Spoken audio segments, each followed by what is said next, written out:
All right, we're going to talk real quick here about how to make a cherry cobbler in a large tin pot. I can't even think of the word right now. It's 5 quarts.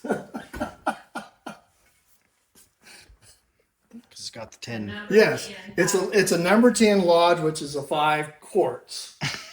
Why I can't remember that, I have no idea because I've made this many times. The recipe is very, very simple. By the way, it can be cherry pie filling, it can be peach pie filling, it can be apple pie filling. They all work the same. They all do a very good job.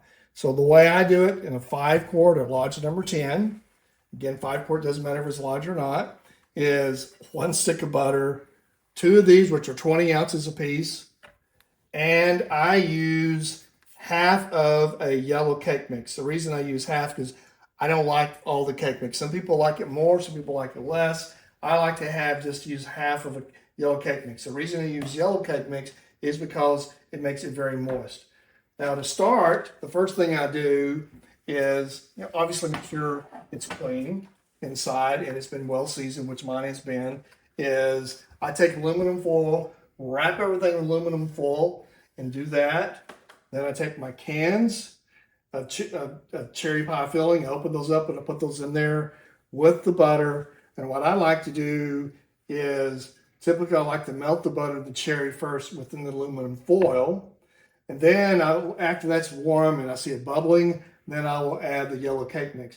By the way, I do that the same whether I do it in the oven or whether I do outside with coals. The advantage of coals, obviously, coals on top, coals on bottom. It's outside, but you can obviously do the same thing in the oven.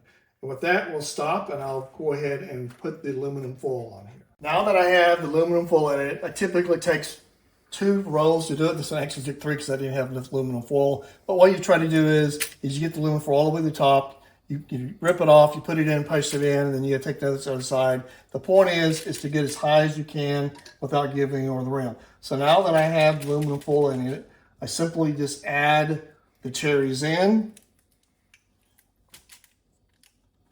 You can take a spoon and dip it out. I'm just quickly showing you what you do with this. Obviously, you want to take the spoon and get all of that out. Then the other one, put it in as well, too. Mm-hmm. And you just do the aluminum foil, make it easier to clean up later. Right? Exactly. Aluminum foil's on to clean it up later. Now, there's 2 theories of thought on this. One of them is to put the butter on, which the way I like to do it, but others like to put the butter later and put the cake mix in and then put the butter on top of the cake mix. Because all you're trying to do is just brown the cake mix because the cake mix goes on top. So I'll open this up real quick here. I said real quick, maybe I should get a pair of scissors, which I have right here. And open this up. And I've already, another thing I didn't talk about, I want to talk real quick. I did slice the butter. The reason I sliced the butter up like this is it helps it melt faster. So I'm going to go ahead and put some butter in now, put some chunks of little butter in here. Okay, and then I'm going to put the cake mix on, and then I'm going to put some butter on top of the cake mix. So obviously, just a rough estimate here. I tried to do half of the cake mix. And again, it's a yellow cake mix because it's more moist. Okay, a little bit more.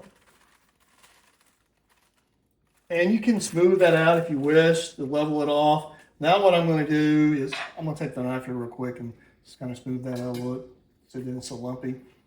All right. And yeah, I didn't put the butter down in, but sometimes I just put the butter down on top. So what I'm doing now is putting the rest of the butter on top so that can melt in. And that's as simple as is. Make sure your oven's already heated to 350 or 375. If you're going to do it in an oven, if you're going to do it outside with coals, you will want to put some coals on top, obviously, and some coals on the bottom. Now I'm going to put it in the oven and watch it for the next hour and a half. Hopefully we go. All right, a little correction on the time it took to cook it. We had it at 30 minutes for 350, which wasn't long enough. So we had to add another 20 minutes. 20 minutes to 400 to raise the temperature to come out just perfect. So obviously we ate most of it or all of it, a little bit we saved. But this is the beauty of why you do it with aluminum foil. there you go. Let's clean up. As you can see, nothing leaked. Now all I got to do is put that in the trash and we're done.